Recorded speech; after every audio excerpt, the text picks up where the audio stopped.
Assalamualaikum warahmatullahi wabarakatuh.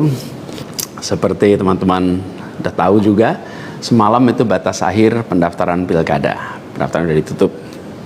Dan di Jakarta ada satu yang dicalonkan oleh 15 partai, lalu ada satu yang dicalonkan oleh satu partai, dan ada lagi satu yang disebut independen.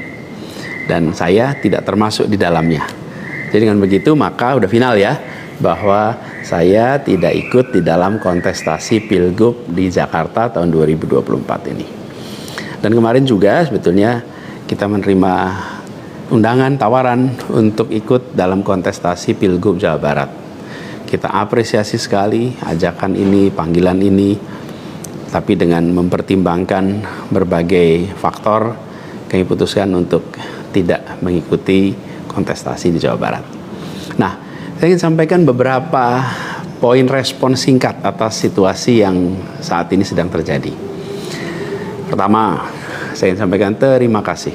Terima kasih banyak kepada semuanya yang selama 1,5 tahun ini, hampir 2 tahun, ikut mendukung perjuangan yang luar biasa di jalur Pilpres, Pilgub, sampai dengan titik ini. Gak bisa saya sebut satu persatu, terlalu banyak. Tapi yang jelas, semua yang terlibat adalah pejuang yang luar biasa, yang membuat perjuangan besar ini terasa jadi ringan, terasa jadi bermakna. Dan semoga Allah SWT, Tuhan yang Maha Kuasa, jadikan perjuangan kemarin sebagai catatan amal untuk kita semua. Dan insya Allah kita terus berjuang untuk tujuan yang sama ke depan. Kita selalu bicara tentang kesetaraan, keadilan, kesamaan kesempatan, keinginan untuk Indonesia yang lebih adil, lebih maju, lebih sejahtera buat semuanya. Nah, dalam itu juga, jadi 2 tahun terakhir ini ketika kami keliling, berkampanye, menemukan begitu banyak hikmah, pelajaran yang luar biasa. Saya berkeliling lebih dari 130 kota dan berjumpa dengan begitu banyak yang setiap jabat tangan bukan basa-basi, jabat tangan dengan penuh rasa, sepenuh hati, dan eratnya jabat tangan mencerminkan semangat yang menggelora di dadanya. Ada yang pelukan, ada yang jabat erat, ada yang pegang tangan, dan semua adalah ungkapan keinginan untuk Indonesia lebih baik. Banyak sekali cerita-cerita dalam interaksi itu yang tidak mungkin terlupakan. Apalagi kalau lihat teman-teman muda, Masya Allah, luar biasa. Kiprah anak muda di dalam proses kampanye kemarin itu membuat kita makin optimis. Kenapa makin optimis? Karena kita punya stok anak-anak muda yang mau bekerja melampaui sekedar kepentingan dirinya, pribadinya. Ini kita masih di bulan peringatan kemerdekaan ya. Di bulan kemerdekaan ini kita memperingati perjuangan para pendiri bangsa yang pada waktu itu banyak sekali yang masih muda-muda. Jadi ketika lihat anak-anak muda yang kemarin terlibat, rasanya dan makin yakin kita masih punya stok pejuang yang amat banyak. Pejuang yang akan membawa Indonesia menjadi lebih adil, lebih baik buat semuanya. Jadi perjalanan ini memberikan optimisme yang sangat besar. Dan rasa optimisme ini makin tumbuh melihat berbagai elemen masyarakat sejak minggu lalu yang turun langsung mengawal keputusan MK dan mendorong tegaknya amanat reformasi yang memang kenyataannya ini, sayangnya ini, banyak dihadapi dengan cara yang represif dan berlebihan. Anak-anak muda cedera, luka di saat mereka datang untuk ikut mengirimkan pesan, kami ingin mengawal konstitusi, kami ingin meluruskan usaha pembengkokan atas konstitusi. Karena itu hadapi juga dengan rasa cinta sebagai saudara sebangsa. Ini sangat disesali dan ini tidak boleh berulang lagi. Tapi bukan anak-anak muda, jangan pernah gentar, jangan pernah mundur. Insya Allah jadi catatan untuk diceritakan dengan rasa bangga. Ketika Indonesia konstitusinya terancam, maka anak muda tidak diam, anak muda terlibat. Dan banyak juga generasi-generasi lebih senior yang memilih terlibat walaupun secara usia sudah senior. Dan gerakan ini juga jelas memberikan hasil. Apa yang terjadi? putusan MK tetap tegak. DPR dan KPU harus mengikuti. Dan di banyak daerah ada calon-calon yang diinginkan publik yang tadinya ditutup jalannya kemudian terbuka. Kenapa? Karena elitnya dipaksa oleh konstitusi untuk memberikan jalan. Dan ini adalah sebuah kesempatan untuk kita memperbaiki kualitas demokrasi dan harapannya nanti mutu pemerintahan di seluruh wilayah Indonesia. Jadi kemudahan yang disediakan oleh MK ini bisa dimanfaatkan. Walaupun di beberapa daerah juga tidak dimanfaatkan oleh partai-partai merespon aspirasi yang sesungguhnya ada dari masyarakat. Karena pilkada ini kan pemilihan di tingkat daerah yang harusnya mencerminkan aspirasi daerah, bukan aspirasi di puncak nasional. Tapi dalam kenyataannya tidak selalu semua bisa berjalan seperti itu. Nah, gerakan masif mengawal putusan MK di berbagai kota ini juga menunjukkan bahwa tidak benar bila rakyat Indonesia disebut sudah apatis, sudah tidak peduli pada kondisi demokrasi. Nope, sama sekali tidak. Harapan itu menyala, harapan itu menyala terang, dan insya Allah makin terang. Dan terangnya harapan ini harus terus kita jaga, kita besarkan sama-sama. Nah, hal lain yang ingin saya sampaikan, bahwa takdir Allah, Tuhan Yang Maha Kuasa, sudah tertulis bahwa saya tidak mengikuti kontestasi kali ini. Dan sejujurnya ada selalu rasa lega setiap kali melewati sebuah persimpangan jalan. Ketika amanat itu diberikan, artinya Allah SWT meyakini bahwa ini yang terbaik. Dan ketika amanat itu tidak berikan, saya yakin Allah SWT sedang melindungi pada kita. Jadi itu juga yang saya jalani selama ini. Begitu kita menyaksikan situasinya, hasilnya, maka saya yakin insya Allah ada hikmah-hikmah besar yang akan muncul nanti. Mungkin ada yang tanya, Pak Anies, ada nggak penyesalan tidak mengikuti pilkada ini? Kalau saya ditanya ada penyesalan, tidak ada. Ada penyesalan itu. Apa yang saya sesali? Yang saya sesali adalah aspirasi warga kampung-kampung miskin kota, rakyat miskin kota yang berdatangan ke rumah ini, di tempat sini.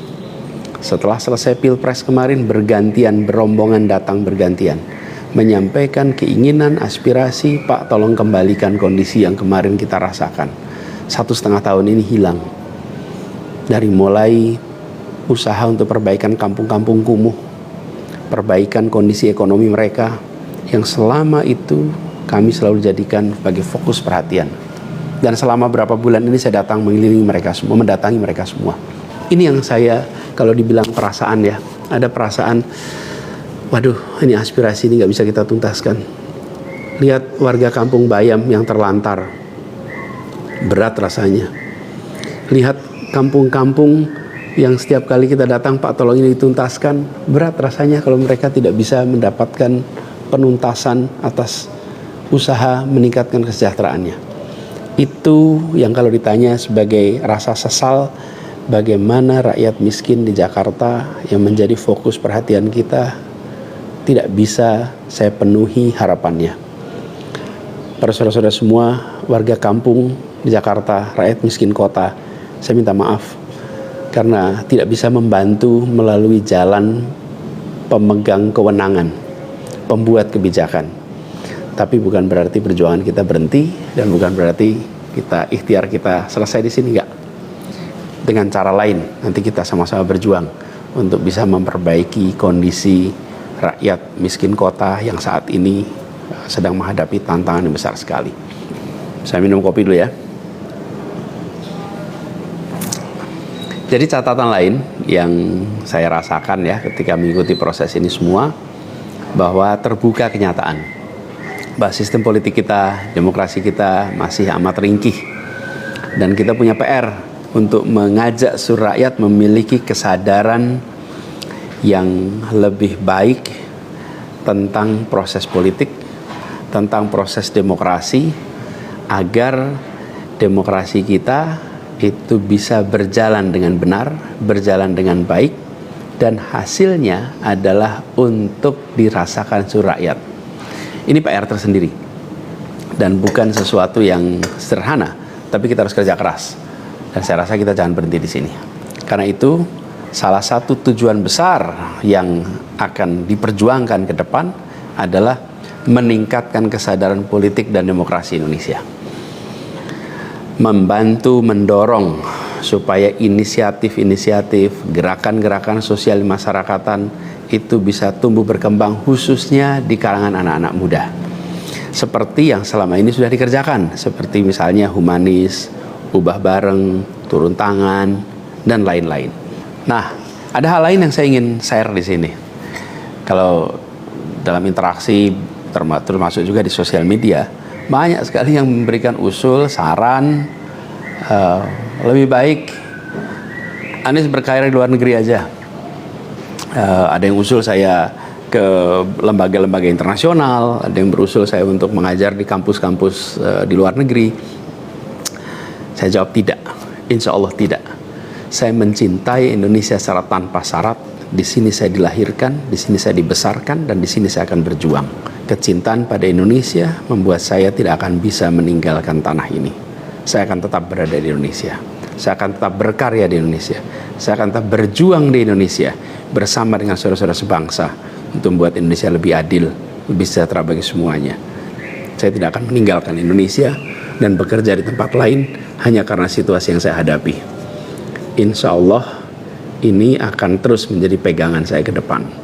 Tentu saya akan berkiprah di banyak tempat, tapi basis tetap di sini dan bekerja bersama dengan saudara-saudara sebangsa. Kemudian ada yang usul supaya saya masuk partai atau bikin partai politik. Nah gini, kalau masuk partai, pertanyaannya, partai mana yang sekarang tidak tersandra oleh kekuasaan? Nah, jangankan dimasuki, mencalonkan saja terancam. Agak berisiko juga bagi yang mengusulkan. Jadi ini adalah sebuah kenyataan nih. Jadi kita lihat aja ke depannya. Apakah lalu akan buat partai politik baru? Gini, bila untuk mengumpulkan semua semangat perubahan yang sekarang makin hari makin terasa besar, dan itu menjadi sebuah kekuatan, diperlukan menjadi gerakan, maka membangun ormas atau membangun partai baru, mungkin itu jalan yang akan kami tempuh. Kita lihat sama-sama ke depan. Semoga tidak terlalu lama lagi kita bisa mewujudkan langkah-langkah konkret untuk bisa mewadahi gerakan yang sekarang ini makin hari makin membesar. Menginginkan Indonesia yang lebih setara, demokrasi yang lebih sehat, politik yang lebih mengedepankan policy gagasan. Ini respon saya atas situasi yang sedang terjadi saat ini. Saya ingin sampaikan pada semua di akhir ini kutipan yang pernah saya sampaikan pekan lalu. Kutipan dari René de Klerk yang dimasukkan oleh Bung Hatta ke dalam pledoinya di tahun 1928 di Den Haag. 96 tahun yang lalu Bung Hatta menggunakan kalimat ini. Saya ingin ulang kalimat itu. Bunyinya begini: hanya ada satu negeri yang menjadi negeriku. Ia tumbuh dengan perbuatan, dan perbuatan itu adalah perbuatanku. Insya Allah segala perbuatan yang saya lakukan ke depan masih terus tetap dan akan selalu ditujukan untuk negeri yang saya cintai ini, Indonesia. Dan saya harap makin banyak di antara kita semua yang mau bergerak bersama kita, bersama kami, untuk Indonesia, untuk keadilan, untuk kesetaraan, untuk kebersamaan, untuk persatuan yang ada di negeri kita. Terima kasih semuanya. Salam hangat dan hormat. Assalamualaikum warahmatullahi wabarakatuh. Download Tribun X sekarang. Menghadirkan lokal menjadi Indonesia.